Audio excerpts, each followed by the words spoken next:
Hello, everybody. It's been a long time since I've done a town hall. Wow. Let me get myself set up.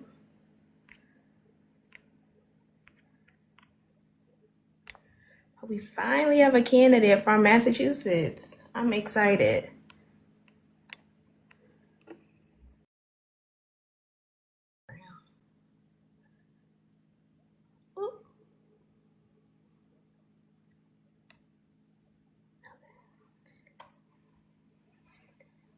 My background is cutting me out. I don't know what's happening.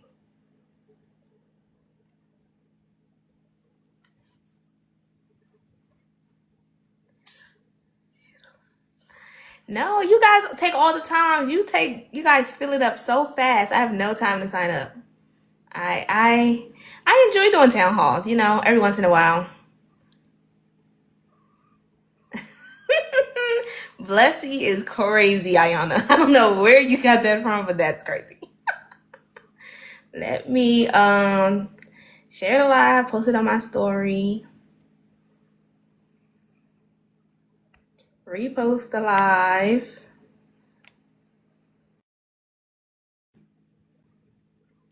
Yeah, I don't know where you got that from, man.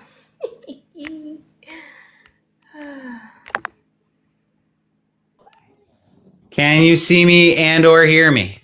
I can hear you, but I can't see you yet. All right, well, that's step one, I guess. Yes. Sheila, you can help me by throwing that in the garbage when I'm ready. Come over here. It's not quite time yet. Come over here. Brush your teeth. We're going to go put in the special. It doesn't go in the battery container. It does. Does that work? It doesn't go in the battery. Yes, I can hear you and I can see you. Oh, look at that. Thank you. I feel like that's the goal, is to see me and hear me.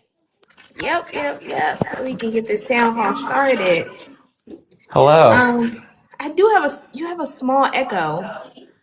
I have an echo? Yeah, well, it's an echo of my voice. Do you have me on like a speaker? Yeah, I'm hearing you through the phone. Okay. I don't know. I thought maybe you had like a Bluetooth speaker or something. No? No, you're talking through the phone is how your audio's coming out through the phone. Oh, but my mic is right here. I have like a little mini mic to try and improve sound quality.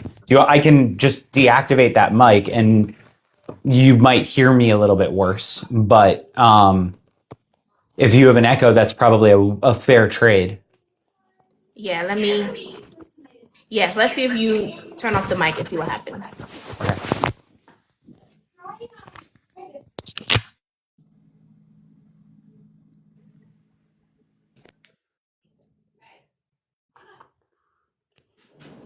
Okay, let me see now. Yeah, it's gone. I think it was the mic. Okay. Yeah, because it was you were coming out of the phone speaker and then getting picked up by my mic. Okay. Is my sound okay? Yes, we can hear you perfectly. Okay, then fine. All right, if that works. Okay, great. Is there any reason I need my computer up? Is there anything I should be checking or whatever? No, there's standard questions just about your campaign and what you've already had on your website and what you're running for. Cool. All right. Yep. Have you shared this live out, reposted it so your followers know that you're on? No, I don't know anything about TikTok. How do I do that? I push the button share in the bottom. Yes. And then I click the big yellow repost. Yes. All and right, then at the top there should be people that you follow. You can just click them and then hit send. If you go back to the share button, and then there should be right under share just be a whole like circles with a whole bunch of people that you follow. Yeah. So if you just click, and then it should say send separately, and then it should share it out to them as well. Got it.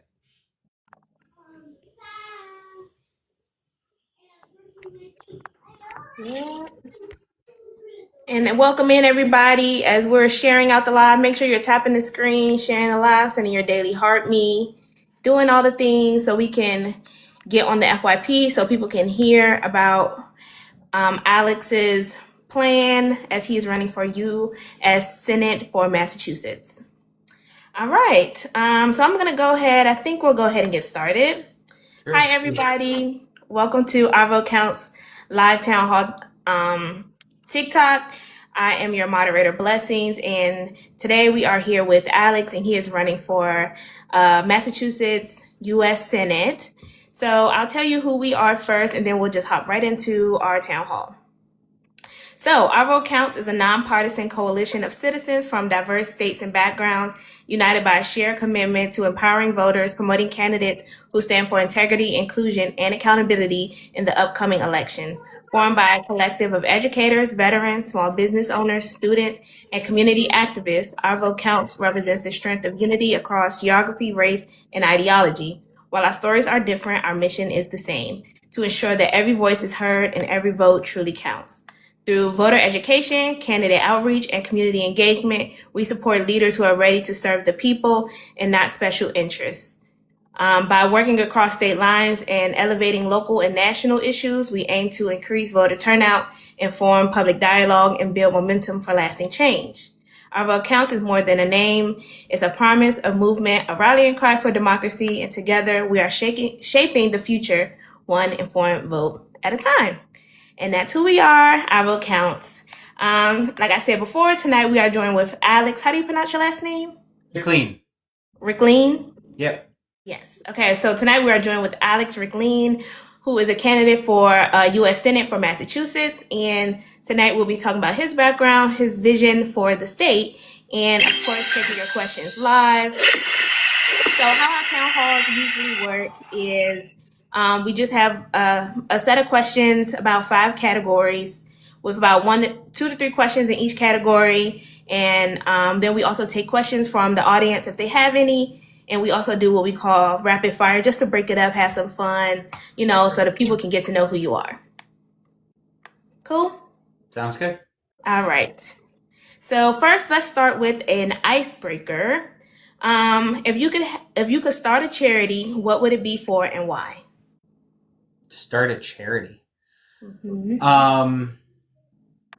It's a good question. I have done a lot with seeing eye organizations. My wife and I have raised 6 service dogs for seeing eye organizations. And that was a great and super rewarding experience, and at some point I look forward to raising number 7 once we have time to do that again. And something in that space of helping people, I don't know, one of the things that was really revealing about that is just like there's so many parts of it, but the ways that pet ownership can really help people, not just blind people, but all kinds of people, and making that accessible to more people is something that might be a nice charity to get involved with. I don't know. It feels maybe I'm solving a first world problem. There are a lot of problems in the world, but making pets more accessible, helping people with that is something that jumps to mind with the question. Absolutely. No, that's actually a really good answer. Service animals help a lot of people. I know somebody with a service animal, so yeah, I think that's a great answer. Can I ask what kind of dogs did you have? You said there were 6. Yeah, so all the puppies that we raised were labs. So we had 3 yellow labs, 3 black labs. The organizations that we worked with they mostly worked with labs and shepherds, sometimes poodles or poodle crosses for people who needed hypoallergenic concerns. But mostly those. And so, we raised 6. 4 of them went into the field to raise seeing eye dogs. 1 went on to be a service dog for the police canine units. And 1 is Buttercup, who there are a couple pictures of me online with her. She was selected into the breeding program, which is kind of an honor. And so she had 4 litters, 36 puppies, and then got to Wow. retire, and now she gets to be a pet, and she loves being a pet. So she is our pet, and so yeah, her name was originally Ribbon. So Oh wow, I love it. I love both names, Ribbon, Buttercup. They're so cute. So yeah, but Buttercup, formerly Ribbon, this seeing eye dog. Great. I love that. That's actually really sweet. All right. So let's jump into our first topic. We're going to talk judicial reform. So you call for the current Supreme Court. You've called the current Supreme Court biased and broken and proposed term limits and expansion. How would these reforms actually restore trust for Massachusetts voters who feel the courts are becoming too political? Sure. So, yeah, I mean, whatever 2 words you just used, biased and broken, it's doesn't even begin to describe how bad it is. Captured, partisan, authoritarian. I'm a former history teacher. My background is in history and in looking around the world to say, what are the precedents for what's happening right now? What does this look like? And what's happening on our Supreme Court matches captured authoritarian courts around the world. This is not a body that's concerned with trying to, call balls and strikes. And so if we want to pass any of our democratic agenda, if we want to protect democracy, we have to start with Supreme Court reform. It is a fundamental obstacle to addressing anything else. And so how do you do that? You start with expansion. You can also impeach some and remove some of the justices. Several of them absolutely deserve that. It would require some more votes, so it's a little bit harder to do.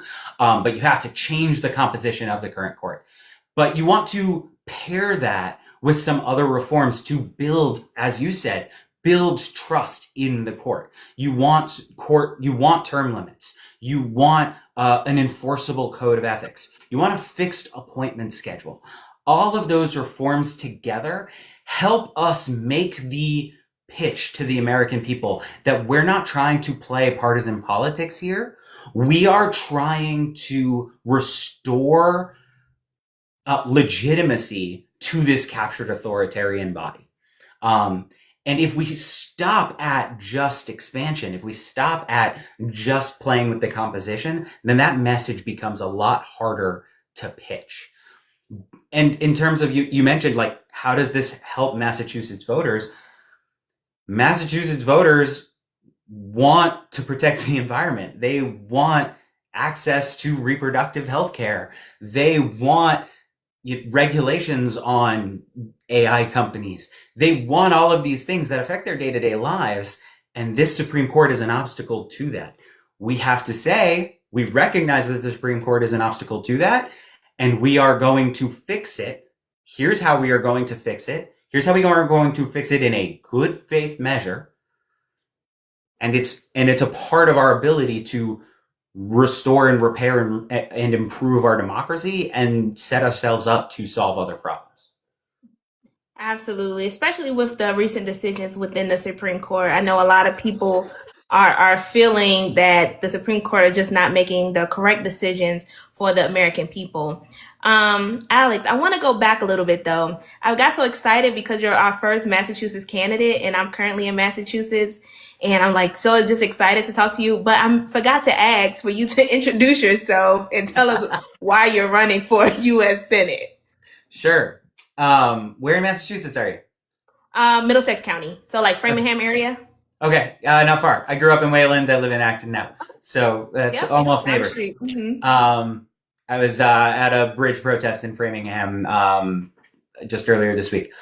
I am Alex Rikleen. I am a dad to 2 young kids.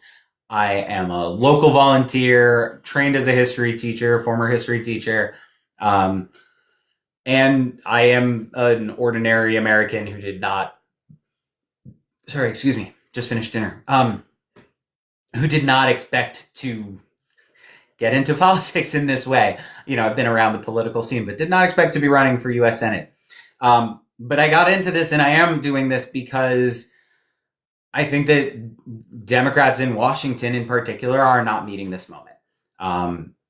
Democrats in Washington, their strategy is to sort of bet everything on waiting and hoping that we win next seats in the next election or the election after that. All while people are getting hurt today or getting killed today. I've studied this. When opposition parties play it safe, that's a recipe for losing a democracy. We've got some tailwinds that are going to help us out, but that doesn't justify their strategy. We need a much more assertive opposition party than we have right now.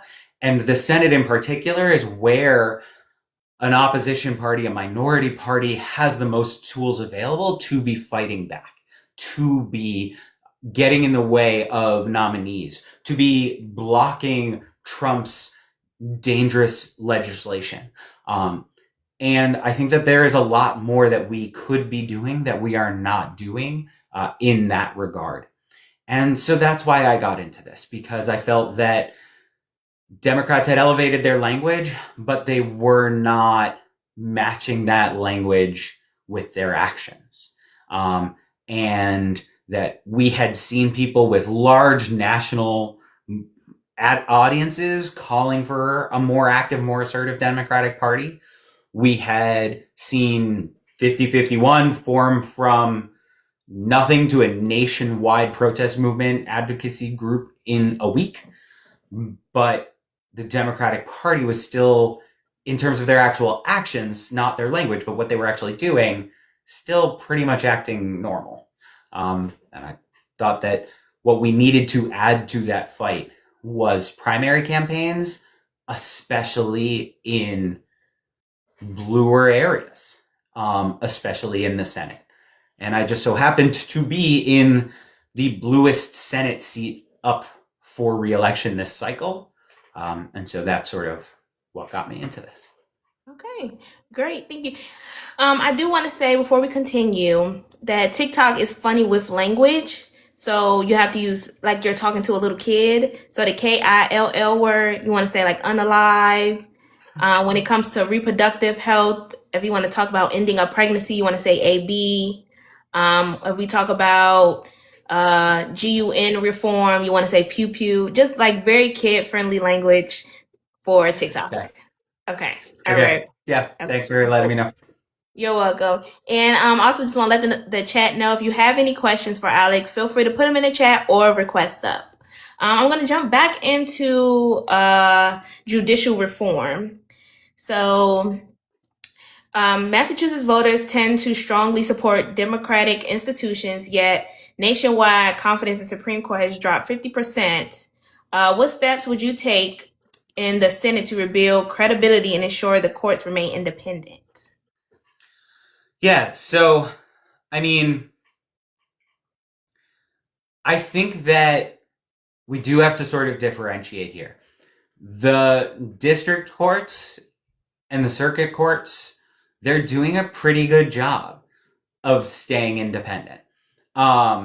They are siding against Trump frequently because he is very lawless, but they are meticulously laying out their justifications for that. And they are not siding against him 100% of the time.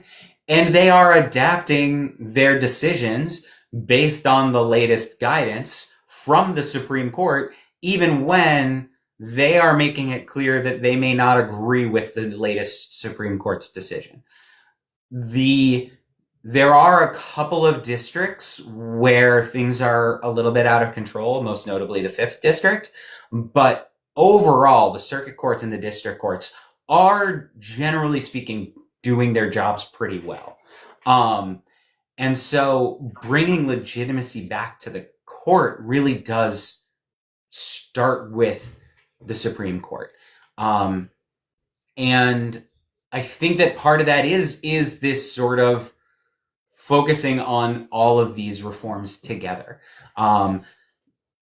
Making sure that we are making it clear that there are rules that are going to apply to every judge that say, if you go golfing with someone, if someone takes you on vacation, if your wife, if it's involved in a case, that you can't rule on that case, and that there is crystal clear guidance and protocols for those, how that works. And a lot of that is coming in reaction to things that the conservative justices are doing right now, but we make sure that it applies equally to everyone going forward. And I think that it is okay to consider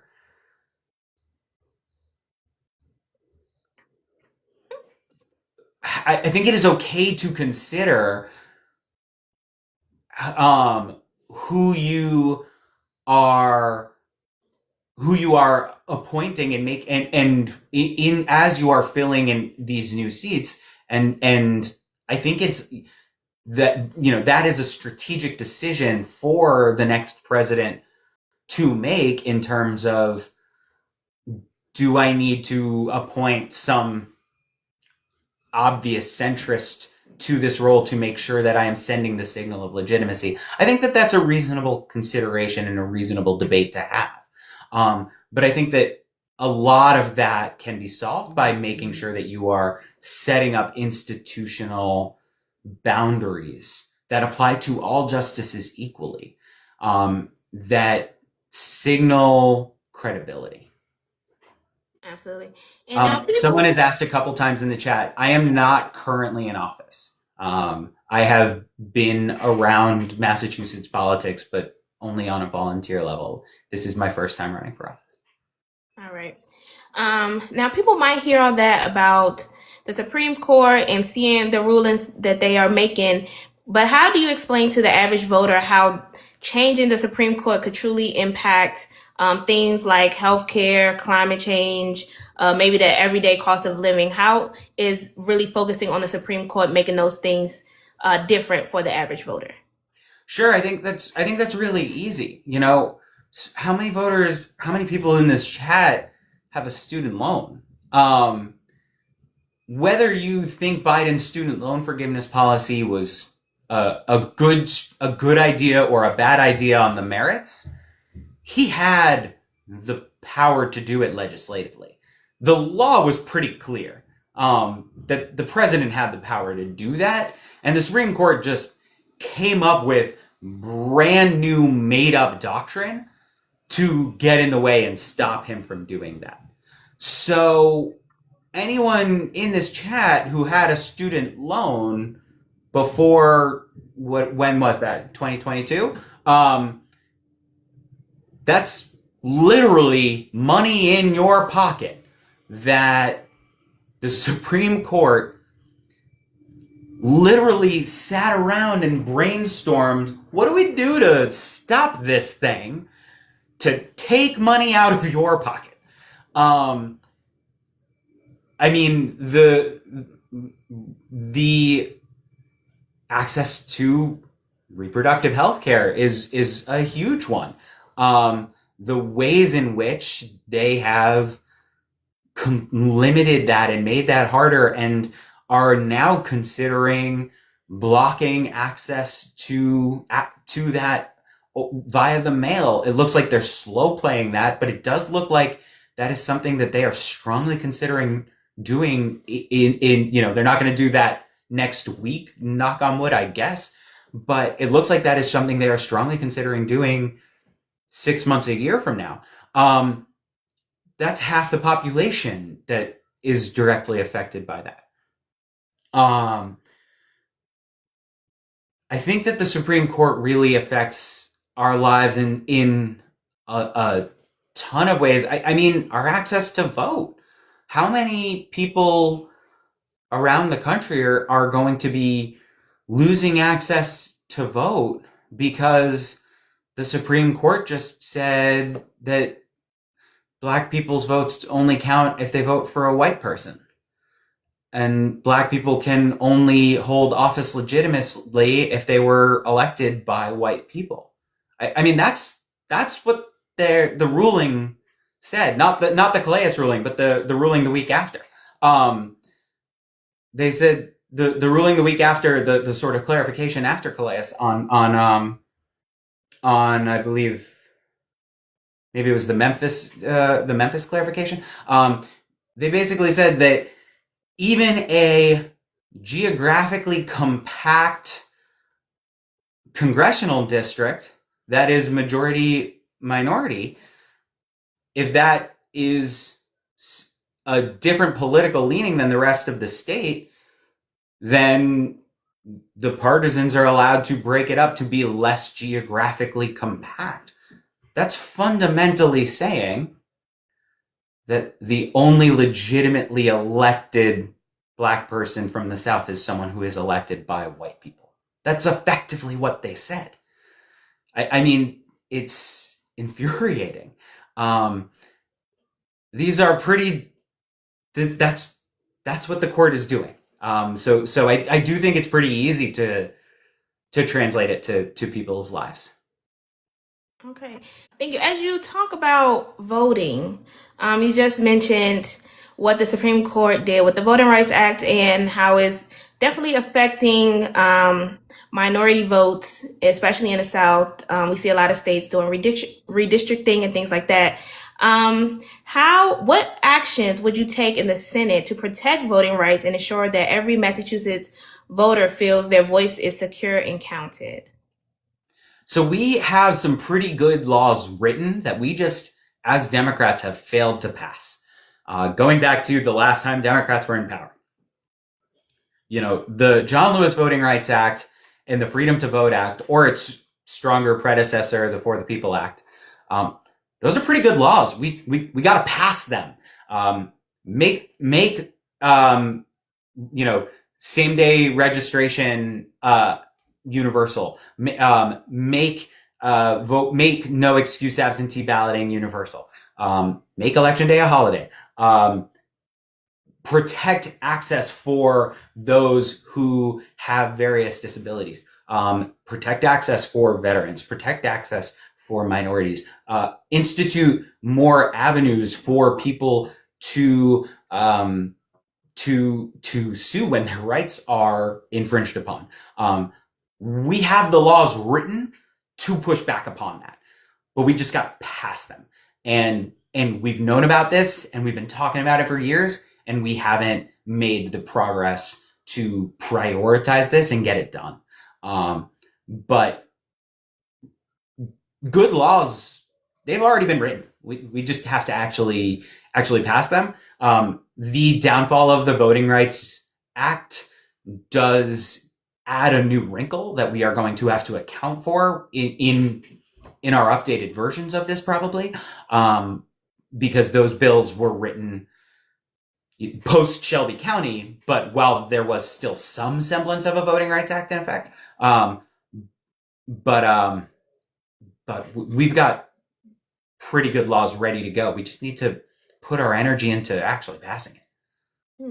So how would you work with your counterparts in the Senate to get these laws passed? Because we know right now they do have the majority. Depending on how midterms go, they may or may not keep the majority. In what ways could you work across the aisle to really get these laws passed to make sure that every vote is truly counted in Massachusetts, but also in the U.S. as a whole? Yeah, look, the really depressing reality that we saw emphasized last night with Thomas Massey's defeat. Look, Thomas Massey, I disagree with him on a ton of things. The representative from Kentucky, who was one of the co-authors of the Epstein Files Act, and one of the first sitting Republican who wasn't retiring, who was still trying to run for office and extend their political career to push back against Trump in a meaningful way. And he lost. He lost his reelection bid because Trump mobilized the voters against him. Trump, whose 2024 message was, release the files, no more wars, ran against an opponent because Thomas Massie tried to release the files and said no more wars. I disagree with Thomas Massie on so many things. He voted against both impeachments. He endorsed Donald Trump in 2024. I'm not trying to hold up Thomas Massie as some paragon of virtue. But the fact that Thomas Massie lost in his primary campaign yesterday is an important reminder that as long as Donald Trump is at the head of the Republican Party, we should not expect meaningful bipartisanship. We should not expect Republicans to be the key votes in getting anything passed. If we already have 51, they might give us 52 and 53. But they are not going to give us that 51st vote. And we need to learn that lesson. We can't delude ourselves. However virtuous the idea of bipartisanship may be, as long as Donald Trump is in charge and this is his party, it's not happening. And we've got to be honest about that. I'm not describing the world I want to live in. I'm describing the world we have right now. So let's win a bunch of Democratic seats. Let's get rid of Trump. Let's move past Trump. And then we can talk about how I will figure out ways to work with Republicans, because there are some Republicans I can see myself working with on this issue or that. But the idea that a Republican is going to be the deciding vote on any Democratic issue, I'm sorry, it's fanciful. It's sticking your head in the sand and pretending that the last decade hasn't happened.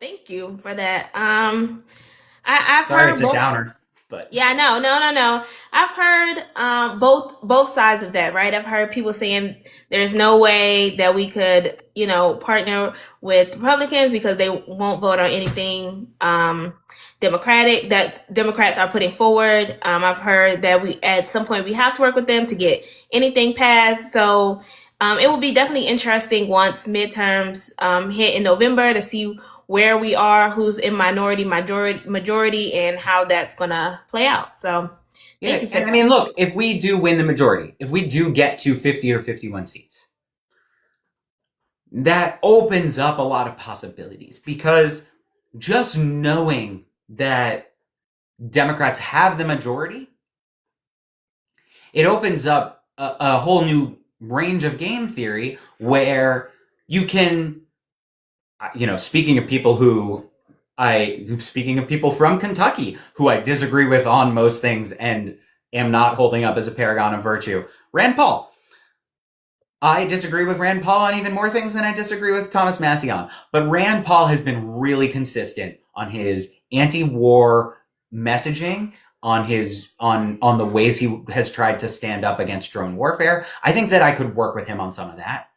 And if Democrats have a majority, you can sort of game theory it where you go to Rand Paul before you go to some other Democrats as you are building your coalition. If there's a Democrat that you are concerned might vote against something, you can say, look, we've already got some Republican supporters. That you open that door.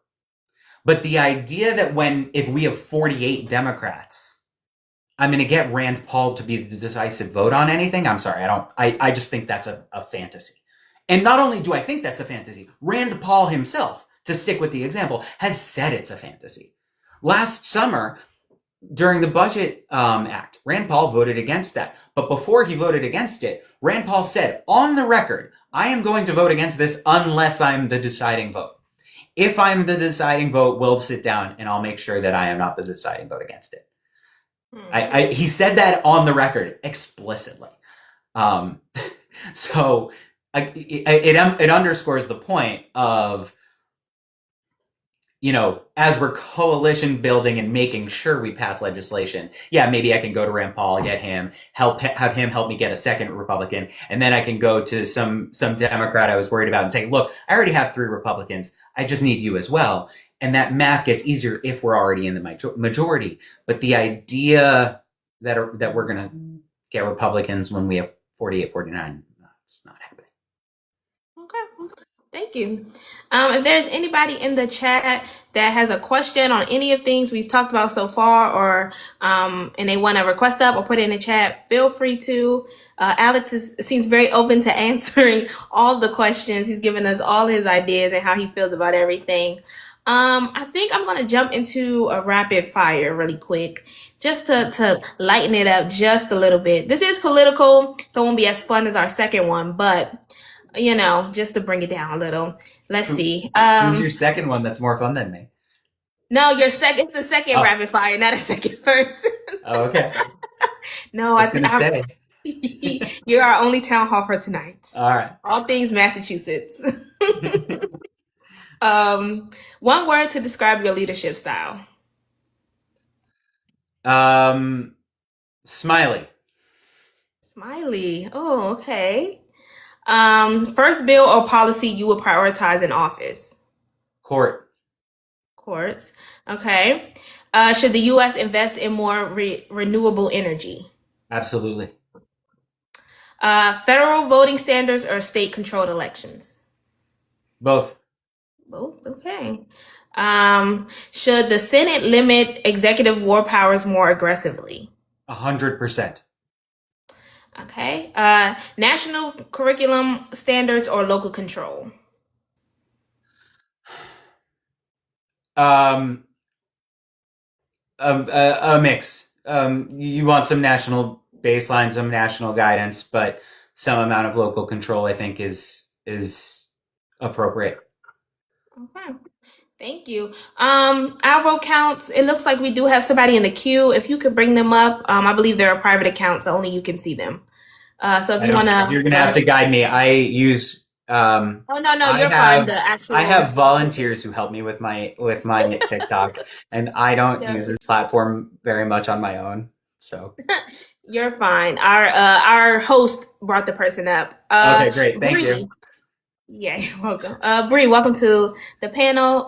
What question do you have for Alex?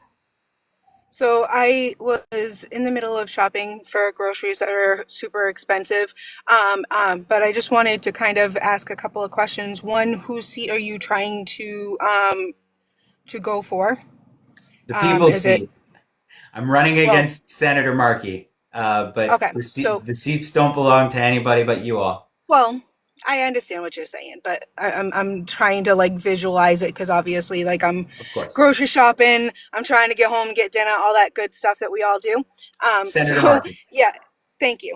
And so, because I know that Warren isn't completely up yet. So anyway, so Markey. Okay. And then, so as far as you versus, and I'm going to put this versus Moulton, what do you have that's better than Moulton? A few things. Okay. So, I mean, Representative Moulton, the primary reason he's given for running is that he's younger than Senator Markey.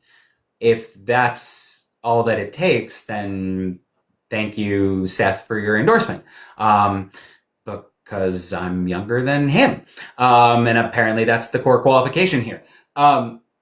You need a reason for running. You need a theory of what Senator Markey is doing wrong, and you need a theory of how you are going to accomplish your goals. And I am articulating clearly a theory of what it is that I see Senator Markey and Representative Moulton doing wrong. And I am articulating clearly a theory of why it is that Senator Markey and Democrats at large, including Representative Moulton, have not been able to accomplish more of their goals, even going back to when both of them were a part of a Democratic trifecta in 2021, and when Senator Markey was a part of a Democratic trifecta back in 2010. I think that you need a better reason for running. I mean, there's more. I think that Representative Moulton is more centrist. I think he's too centrist for Massachusetts. I think that his, there's obviously the elephant in the room always with his comments on the trans community, which many of you probably are already aware. I think we're pretty out of line. So yeah, that's a few answers for why I think that I would be a better choice than Representative Moulton. Okay, so what is your stance on the trans and LGBTQ plus? Yeah, I mean, we've got to be defending everyone all the time. I think that's what the Democratic Party is supposed to be doing. That's why I'm a Democrat, is because in theory, that's what we're supposed to be. We shouldn't be checking the polling data to see who's, popular these days. And I think that Senator Markey and Representative Moulton worse, but also Senator Markey both. The whole party retreated on this issue after the last election. And Representative Moulton went out and made some harmful comments, but Senator Markey just retreated entirely and didn't comment on the issue for a year, basically. At a time when this community was under increasing attacks, both verbally and legally, he went silent. He said nothing about Representative Moulton's comments. He said nothing about the Republicans trying to take away trans healthcare coverage during the budget cuts from Medicaid last summer. We need to be actively defending everyone all the time. We need to be putting forward bills to codify protections for everyone. And Senator Markey likes to brag that he wrote the Trans Bill of Rights, and I'm glad he did, but why is it a non-binding resolution? Why isn't there a law there? There's just more that we can and should be doing for this community. We need to pass the Equality Act. We need to pass a bill that's a Trans Bill of Rights. We need to be, with our words and our actions, doing a heck of a lot more all the time, and we can't be checking the polls to make sure it's okay. I think that that's no way to be. Okay, and so we have Bree, you gonna ask all my questions? I'm so sorry. I'm so sorry. Listen, I'm telling you, Project for the People has got me. I'm telling you, and I'm not trying to promote, but yes, I am. Anyway, I love you all, and I literally promote you all too, because I know you that you guys know that I love you guys. Anyway, so. But my biggest thing I gotta get back to my one question. more question. Yeah. What are you gonna do? What are you gonna do about the children? Like healthcare wise and school wise, lunch wise, also SNAP. Yeah. So, I mean, there are a couple things there, but we kind of came a lot of the way towards solving child hunger during the pandemic, and then we just chose to undo that, which says something really sad about the state of American society. But we should go back to that. The tax credit and the ways in which we were funding meals in schools, those did so much to help children across the country, not means testing these programs, but just making them universal, did so much to minimize child hunger across this country. let's get back to that. We need to match our peer nations when it comes to family leave, when it comes to sick leave. I think that it's long past time that we get to those places. And yeah, I mean, funding SNAP obviously is a thing that we need to get back to doing, and the way in which the Republicans are not just defunding SNAP, but adding all of these sort of regulatory time sucks onto it and trying to police how you spend your money is so cruel and unnecessary and dehumanizing, and a waste of bureaucratic resources and a waste of everyone's time and energy. So cut that out too.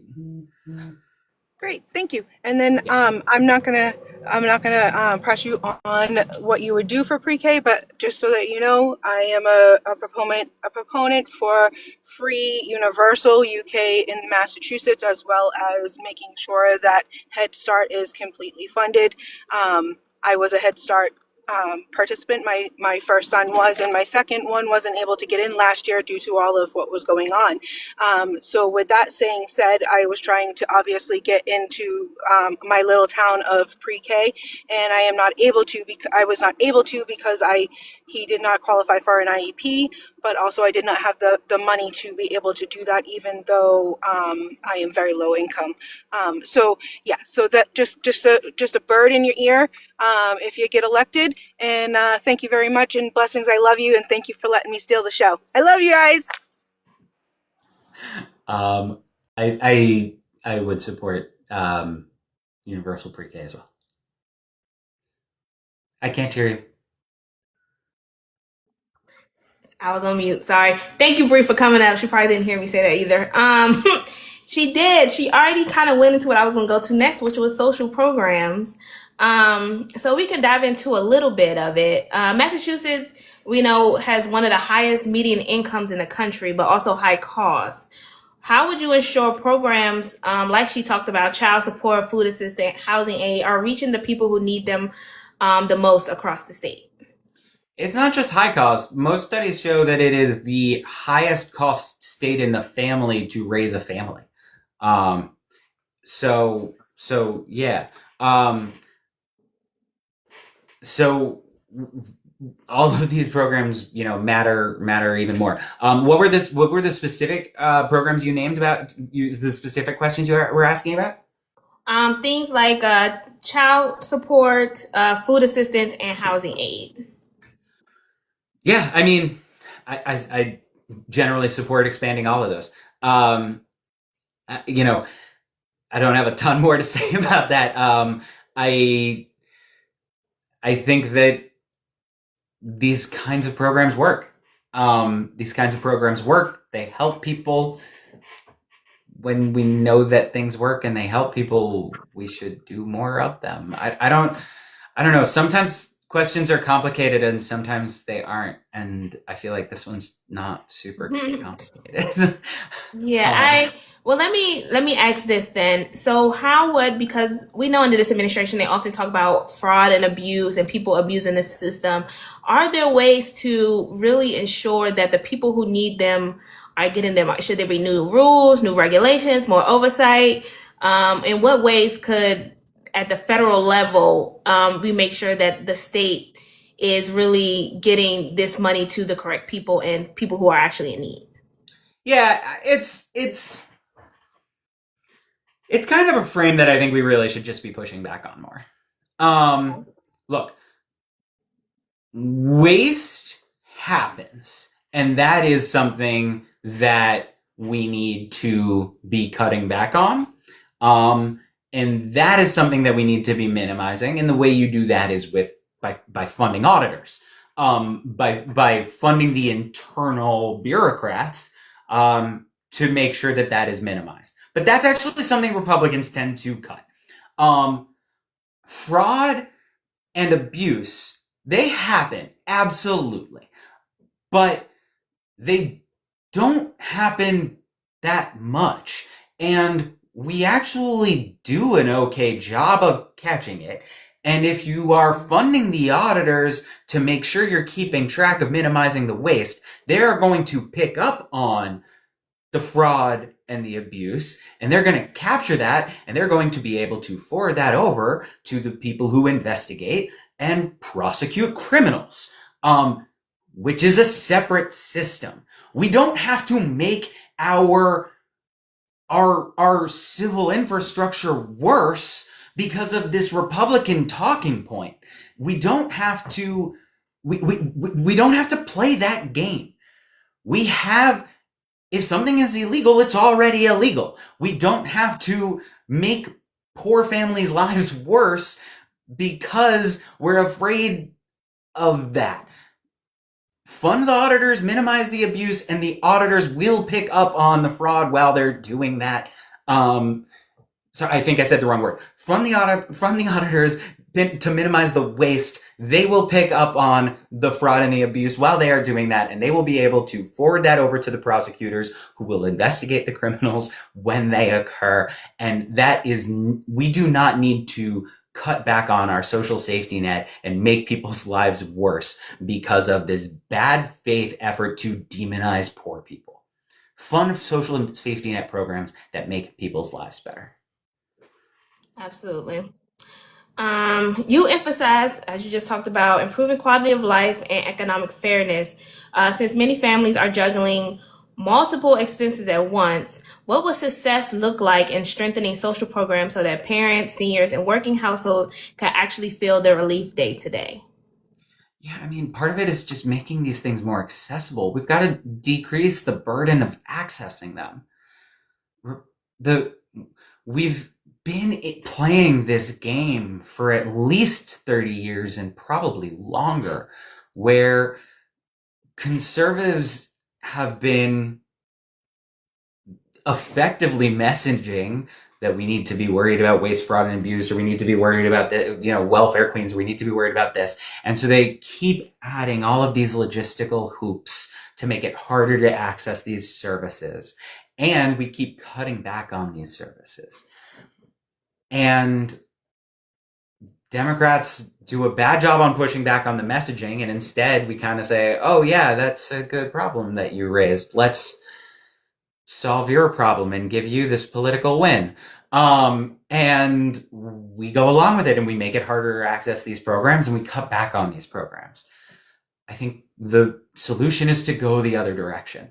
Make it easier to access these programs, decrease the time suck, decrease the bureaucratic lift that it takes for someone to access the programs that they need. Make it easier for them to fill out whatever forms they need to get in to whatever social safety net program that they need. And try to decrease some of those obstacles. We really need to, I think that's really a huge step here, is so many of the cuts that happened, going back again to last summer's budget cuts, a lot of those Medicaid cuts, the ways that Republicans tried to justify it, oh, these aren't cuts, was because they were adding time sucks. They were saying instead of having to register once a year, you have to register twice a year. Or I think not register. I think it was you had to prove your employment, that you were looking for a job. Push back on those efforts. Get back to a more rational registration process. I think twice you've talked about the Democratic messaging. In what ways do you think Democrats can push back on messaging against Republicans, but more, how can Democrats push their message harder for voters to really understand what the Democrat Party is running on and what they're voting for once they get into office? So I think there are two parts to that. One of the ways that you push your message harder or more effectively is when you pair your message with actions. And that's something that I think is really missing this term in particular under Trump, is Democrats keep telling us how bad or illegal something Trump is doing is. and they're usually right. But they're not pairing it with the, and here is what I will do about it. Here is this illegal action that Trump is taking on the Department of Education, on setting us up to invade Cuba, on this, on that. And it's a really strongly worded statement about how bad it is. And it's right, but it's missing the action item. You're a member of Congress. For me, fine. Well, not me, because I'm running for office. I need to include what my action item would be. But for you, fine. But a member of Congress or someone running for office should include what they are doing or what they would do about that illegal thing. And it makes it so much more powerful it makes your outrage so much more powerful when you are saying, and here is how I am using my power to push back. And this is why Schumer in particular, he's the worst at it. All of them, I think, deserve this criticism. Literally every single elected Democrat deserves this criticism, but Schumer's the worst at it because every single time he says, look how bad this is. Someone should do something about it. And it's like, my guy, you're the most powerful Democrat in the United States. And it's like, he's waiting for someone to tell him. So you have to pair your statement with the power of your office. If you're accusing someone of acting illegally, then say, and here's how I am referring that person to a prosecution or filing for impeachment. Or if you're a senator and you can't file for impeachment, I am calling these 5 representatives and pressuring them to file articles of impeachment tomorrow. Or if it is whatever it is, pairing the lawless behavior with a specific action.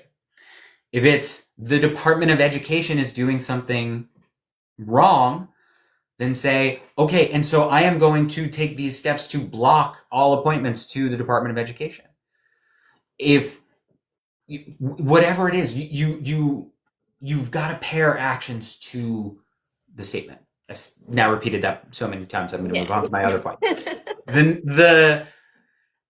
the other element of this is, as a party, we got to be less ashamed of who we are. We can't, we can't be, if we're the party of a strong social safety net, then let's be the party of a strong social safety net. If we're the party of standing up and fighting for everyone, then let's be the party of standing up and fighting for everyone. If we're the party that, protects everyone's right to vote, then let's protect everyone's right to vote. We've got to be proud of our message, of who we are, of the values that we hold. And I think they're good values. I think they're core American values. I think the values that we stand for are closer to a continuation of what's good about the core values of our Constitution and our Declaration and our Declaration of Independence than the Republican values. I think we are the natural continuation of what is great about those founding documents. Obviously, not everything about those founding documents was perfect, but those documents did get a lot right. And I think that the values that we uphold today, or at least claim to uphold, is the natural continuation of them. And we should wear that with pride. And we shouldn't be trying to always constantly be figuring out how to pivot to the center or codify or moderator this or that. Be who we are. Figure out how to be who we are and be it proudly. And I think that a big part of the problem that we've had, especially over the last 5 years, is we've lost a lot of our core supporters because they don't trust us to deliver on what we say we will be. Why did the Democratic Party lose double-digit support amongst Black voters, almost double-digit support amongst women voters. Why did we lose support amongst the LGBTQ community against Donald Trump? How is that even possible? What happened is people stopped trusting us to deliver on our messages. And I understand why. Okay. You said action item. So give me one thing Donald Trump has done recently that you would disagree with if you were currently in Senate, and what would be your action item to fix it? Sure. I mean, so the creation of this slush fund is, in my eyes, the second most unconstitutional thing he's done in this administration. He commits unconstitutional, impeachable actions all the time. Yes. But to me, the unauthorized attacks on Iran, Venezuela, and then Iran again, and now it looks like we're going to add Cuba to the list. To me, those are their own class of not just impeachable, but demand impeachment. And this new slush fund is the first thing outside of foreign policy and war that also rises to that level of, this isn't just theoretically impeachable, but something that demands impeachment. He is usurping the power of the purse from Congress. He is trying to support treasonous insurrectionists. He is incentivizing future insurrectionist acts. That's the clear message that he is sending. Support me, and I will, with your livelihood, be willing to fight for me against an election, and I will reimburse you financially. That is the message of this slush fund. And the response has to be not just statements, but impeachment. And the response should be, this requires impeachment. I am calling for impeachment, and I am calling upon every member of the House. Representative Moulton, my opponent, do your job. File articles of impeachment. File a privilege motion of impeachment. Force a vote tomorrow. You can. You have the power. You have the power to preempt all House business and force a vote on impeachment. You should do it. I believe that it is, your oath demands this of you. I think that is what senators should be doing right now, is calling upon members of the House to get this process started and saying, this is something that we need to be doing right now. All right. Thank you. These have been some hard-hitting questions. If anybody in the chat would like to come up or put their question in chat, feel free to. I'm going to break this up once again with a little fun rapid fire. So let's see. The Cape or the Berkshires? I feel like I'm not supposed to answer these questions. The Berkshires, though. The Berkshires, okay. I feel like a more seasoned politician would find a way out of answering this. I am a mountains guy. I love climbing mountains. One of my preferred forms of exercise is rucking. I don't know if you're familiar. Like, put on. I'm wearing a funny hat. Putting on like a weighted backpack, basically, and going hiking. And I really like sort of throwing on a 40-pound sack and hiking some mountains in the Berkshires. That's kind of my ideal afternoon. Okay. Salem in October or Boston in July? I mean, I'll pick anywhere in October over anywhere in July. Okay. Your drink order at Dunkin'? they just changed the name of it, and they also changed the like flavor, the syrup a little bit, which I'm not thrilled about. It used to be a culotta, then they changed it to frozen coffee. I think the new name is a chiller. I always a medium frozen coffee. It's now like a frozen chiller or whatever they call it. I think the frozen coffee flavoring was slightly better than the frozen chiller. I'm still trying it out and deciding how I feel about it. Well, we know Massachusetts runs a on medium. Dunkin'. Huh? Yeah, I said we know Mass runs on Dunkin', so. I did a video during caucus season. I went to 53 caucuses in 28 days. Oh, and wow. so I would every day I'm getting in the car and I would film leaving the Dunkin' around the corner from my house, holding my medium frozen coffee. It was before the change, so that was the right name at the time. And I would like film myself caucus day 2, caucus day 3. Yes, absolutely. But yeah, no, that I get them probably more often than I should. I think that's most Massachusetts residents. Bruins, Celtics, or a Red Sox game? Oh, going to the game itself. I was going to say I'm definitely more the most of a Celtics fan, Okay. but going to the game, actually, probably the Red Sox. I really like going to a Red Sox game. That's like the experience of going to a Red Sox game has always been really fun. I went to more Red Sox games with my dad than anything else. Being outside so yeah, the experience of going to a game, probably the Red Sox, but I'm definitely more of a Celtics fan than Red Sox or Bruins. Okay. Route 1 chaos or Mass Pike chaos? Pike, for sure. Although if you're on Route 1, at least you can get Cane's Donuts. Yeah.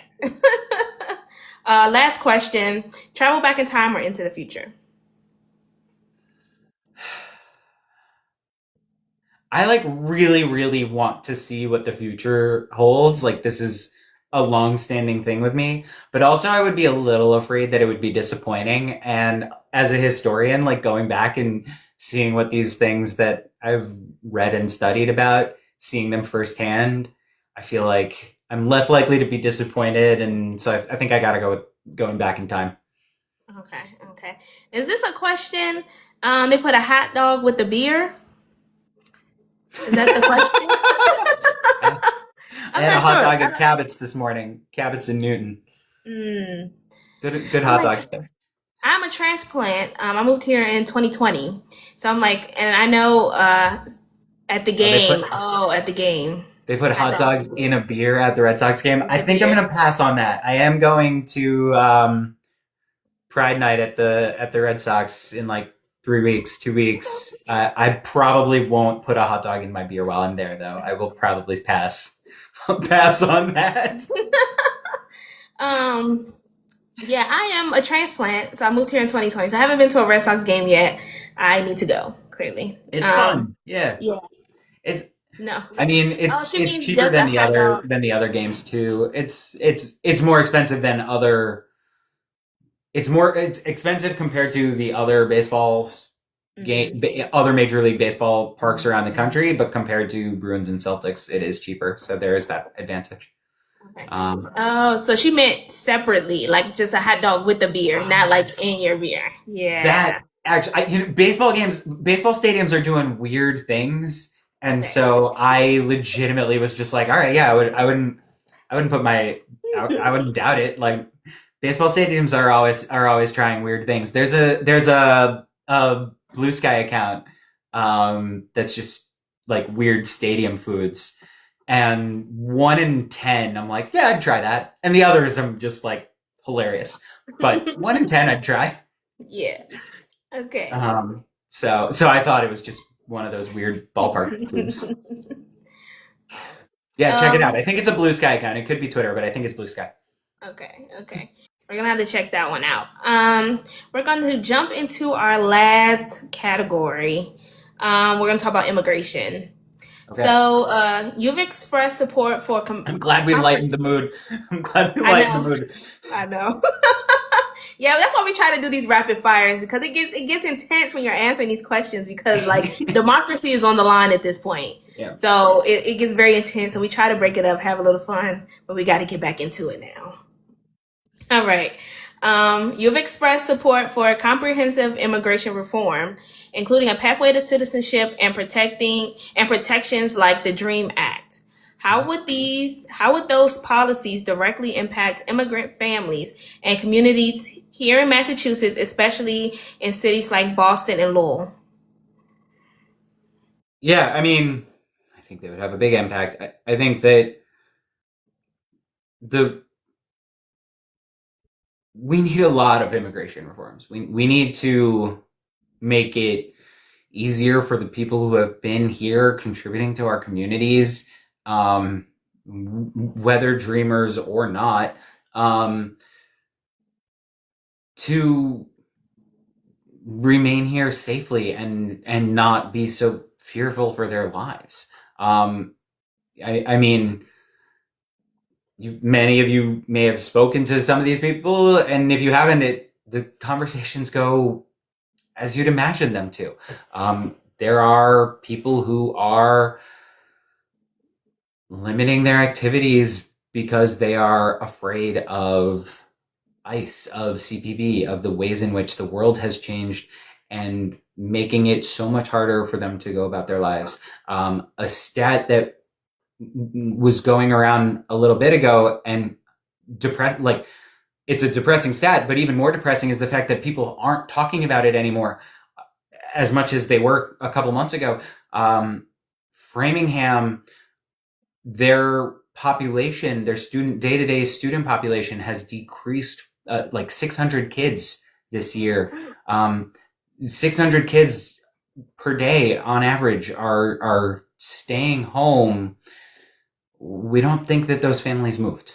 We don't think that those families left the area. We think that those are kids that are being deprived of an education because they are afraid of the enforcement regime that is happening under this administration. And so abolishing ICE, prosecuting those who violated our laws in its name, and creating clear pathways around how these people can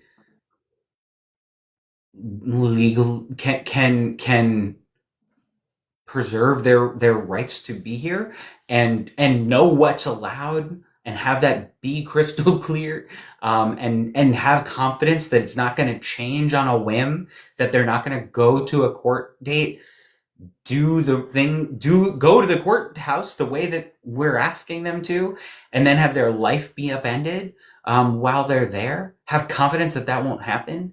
I think that would be a life-changing stress release for not just the families directly impacted, but their entire communities that are trying to support those families and their friends and their cousins. So yeah, I think that it would impact a lot of people pretty directly in a lot of ways. Yeah, absolutely. Especially at the beginning of these ICE raids, there was a student here in Massachusetts that went to Tufts University that was basically just snatched off the streets, Yeah. which by men who, no badge, no anything, face mask. It was, I'm pretty sure, I mean, watching the video, I was scared, right? So I can't imagine what she would feel like, or what other people could feel like that this could happen to them. So you just mentioned abolishing ICE. So how would you, in the Senate, balance humane treatment with a functional and effective immigration system? And what would your alternative to ICE be, since you would abolish ICE? Yeah. What other ways could we, do in immigration enforcement?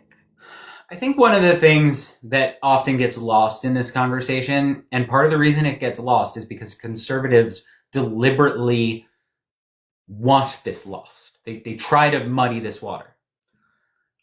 Is that immigration violations are a civil violation. Criminal violations are handled separately. And so any immigrant, whether here documented or not, who violates criminal laws is processed through our criminal justice system. That's not the immigration courts. They're processed entirely differently. We already have a criminal justice system. And so we don't need armed thugs loyal to the president roaming around. That's not really helping anything. What we need is to, going back to the messaging thing for a second, let's take back the word bureaucracy. Like, bureaucracy is part of how the United States became the most dominant economic powerhouse in the world for over 100 years, because we had good, functional bureaucracies. What we need is a functional bureaucracy to manage the immigration system, so that it is clear and how people apply for asylum, how they apply for a green card or a visa, how they apply to transition from one kind of from one status to a different status. We may need some of the functions that ICE is currently fulfilling. We may decide we still need. The solution to that is not going to be to continue ICE. The solution to that is going to be to assign those duties to a new agency or reassign them to an existing agency. But ICE agents, their training program got shortened to 47 days as a symbolic display of fealty to Trump, because this is the 47th presidency. It used to be much longer than that. This is an agency that has given up any pretense of following the law. And there is no salvaging that. So I think we've got to just make laws clearer. We've got to staff the administrative end of it so that people can be processed effectively.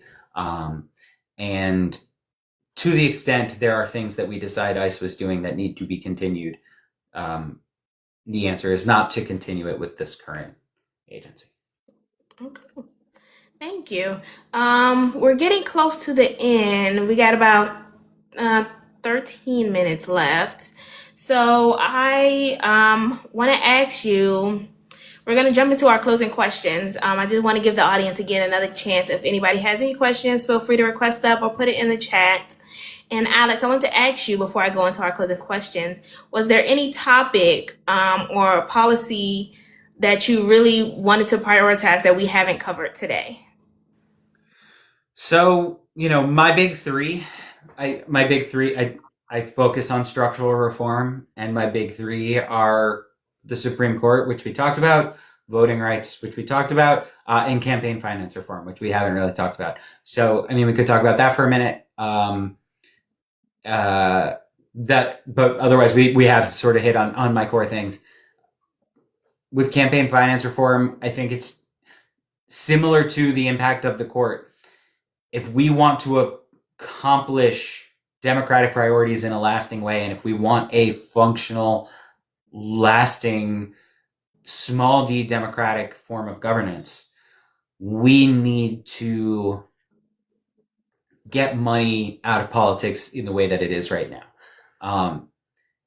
And again, I like to sort of give the example. So one of Senator Markey's big agenda items that he's pushing right now is an AI bill.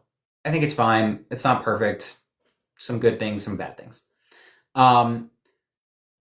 But when you look at that bill, let's live in a world where either the Supreme Court fell asleep that day and decided to miraculously let it stand, or we've already fixed the court and the Supreme Court, the now fixed court has let this bill pass. In a world where we are not in a national D+10 environment, where it's a more competitive national environment, which is going to happen. It's great right now, knock on wood, that Democrats are doing well.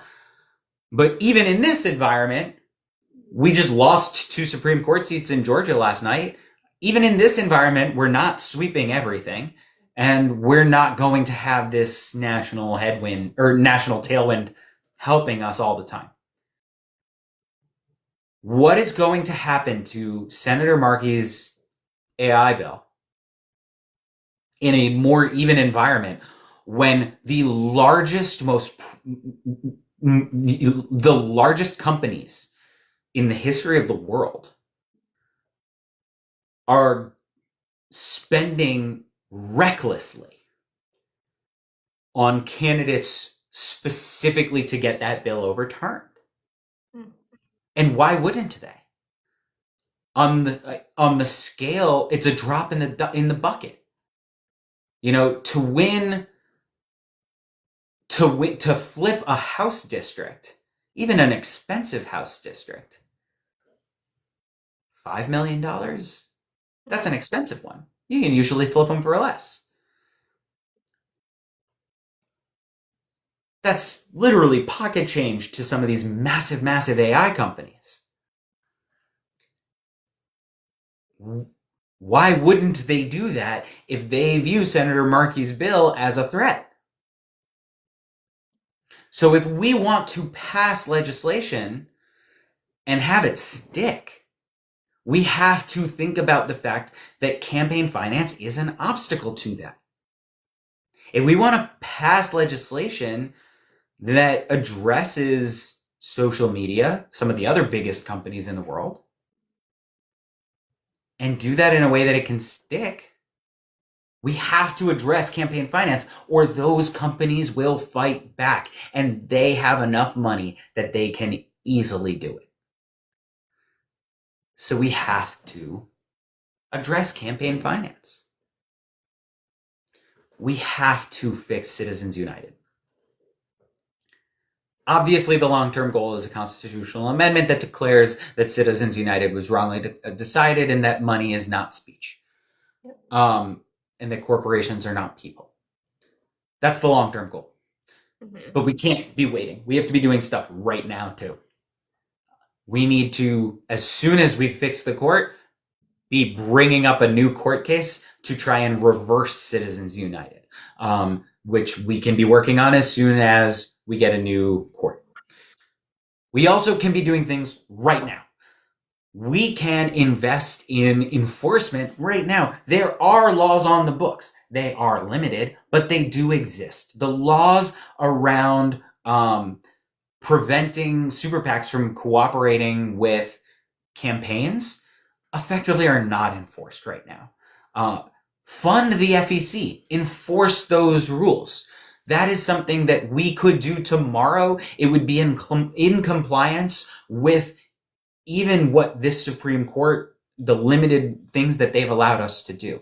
We could pass a law tomorrow that dramatically increases disclosure requirements so that there would still be massive amounts of money, but at least we could see it. At least we would know what it was. And we wouldn't have to be guessing that Elect Chicago Woman is an AIPAC front. We would know it for sure. We can be passing those kinds of disclosure requirements right away. And so those are some of the things we should be doing now in the medium term and the long term to fix campaign finance reform so that when we start passing our agenda, we are doing it in a way that lasts and that makes sure it's not just about our agenda. It is about protecting our democracy and making sure that everyone's money and everyone's vote counts the same and that we aren't just beholden to corporate interests on the left or on the right. Absolutely. I'm like, whew, should I ask a closing question? I don't know. Yeah, go for it. God. Do I like dogs? Yes. Yes. Let's see, which one do I want to ask? All right. For those still undecided, what would you say is the biggest reason they should trust you to represent all of Massachusetts, just not one group or perspective?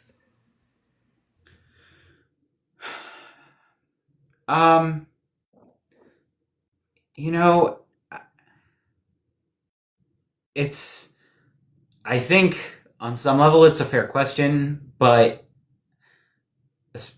it's a question I think you should ask of every candidate, especially candidates who haven't held office before. And I think the answer is to look at just sort of the things I've done throughout this campaign. You know, I have tried to help my opponents or Republicans or whatever with just small stuff. You know, when I'm collecting signatures and there's a Republican candidate next to me collecting signatures, and someone comes up to me and I say, "Hey, can I have your signature?" I'm like, "No, I'm not. I can't. I'm a Republican." I'm like, "Oh, well, that guy would like your signature." Like small human stuff that shows a commitment to democracy and a commitment to governing the right way and being a good person. There was a protester, a counter protester at a rally I was at recently. And her behavior I've been at a lot of rallies with her, and her behavior at these rallies borders on harassment. But she made a comment to me about like, you know, and once you get in, you're just gonna ignore me and blah blah. I was like, no, hold on. If I get in, I'm gonna represent you. Like, if I get in, you're my constituent just like everyone else here, and I want to. And that's who I am. I hear that even in that moment when 10 seconds earlier she had been doing something that really annoyed me. But I had to jump in and be like, no, I want to serve you too. I want to try and make your life better, even if you and I disagree on what that looks like. And so I may not always govern in a way that conservatives or Republicans agree with, but I would absolutely view them as my constituents just as much as everyone else, and I would want to hear from them, and I would want to do constituent services for them, and I would want to help them. I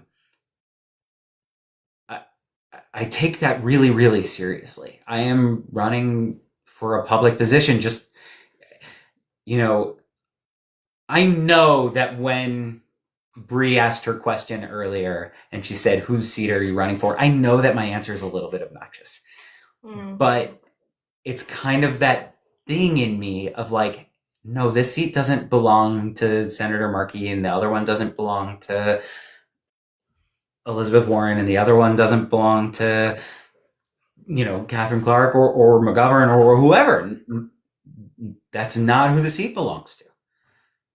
These seats are public trusts, and people need to know that and care about that.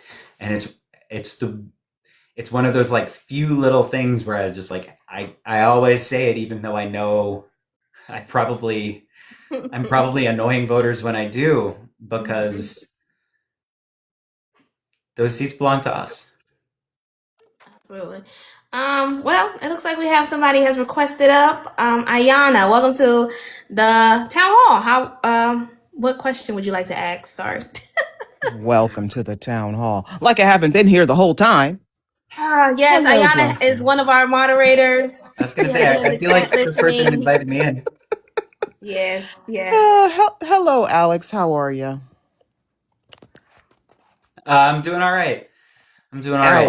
Alex, honey, darling, that answer was not good. I'm tired. Oh, you're tired. You're running for U.S. Senate. You're going to be worn down, sir. You are going to be worn to pieces. I expected to be tired.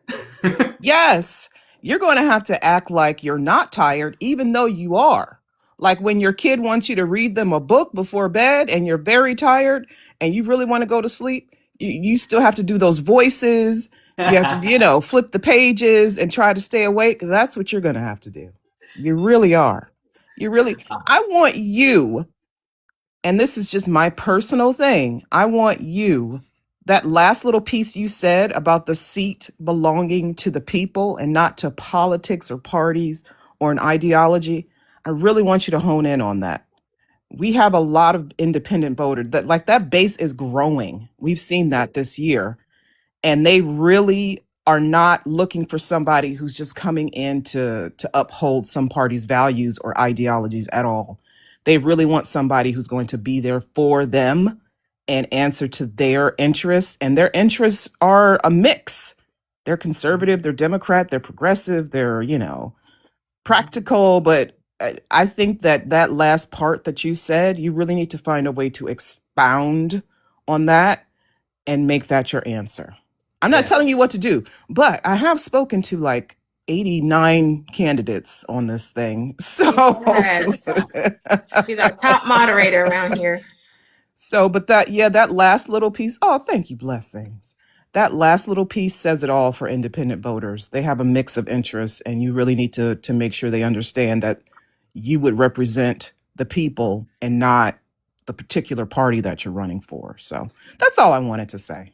Well, thank you. Yeah, I mean, look, I am on the left, but I'm running on a platform of how do we make it so that the system can get stuff done?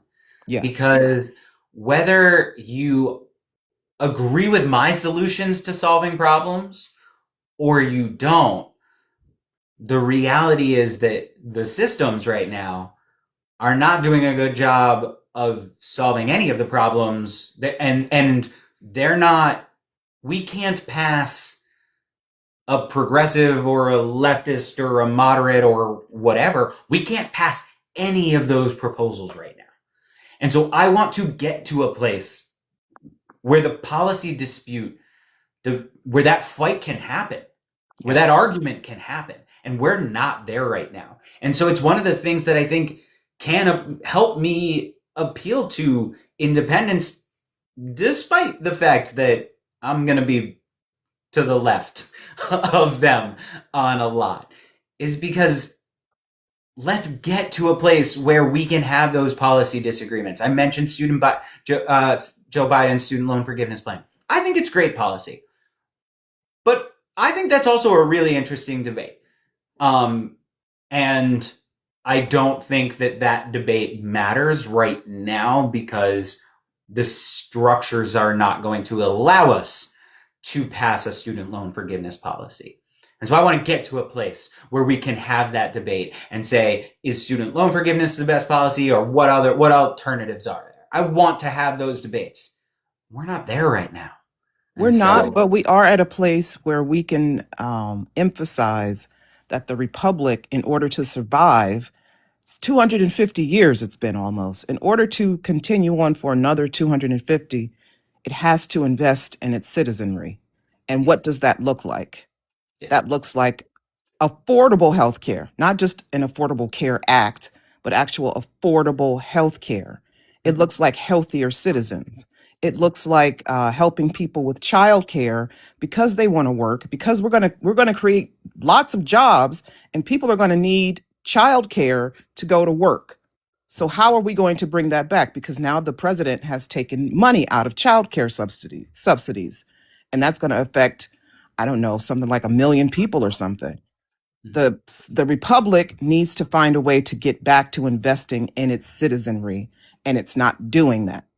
And so I think that's something that would appeal to independents, because it doesn't matter if you're Democrat or Republican or conservative or liberal, lean left, lean right. That's something everybody can get around, is that they don't feel like the government is actually investing in their future. And there are ways that we can do that. And here are the ways. Like you could just say what you just said. It's not student loan forgiveness really isn't the fight right now, but some amount of debt forgiveness in that regard, or reducing the cost of higher education, something like that. Does that make sense? I hope so. I'm not being judgmental. I'm just trying to, I heard that answer and I was like, ooh, I don't know. You got to come stronger, Alex. You got to come strong. Got to hit the. You're running for Senate, man. No, I got you. But yeah, but that's one of our top people. oh, thank you, Bless. You know what? Blessings is so sweet. She really is. But I'm going to leave you guys alone so you can go to bed because I know you're tired. I know. I know Blessings is tired Nah, too. I'm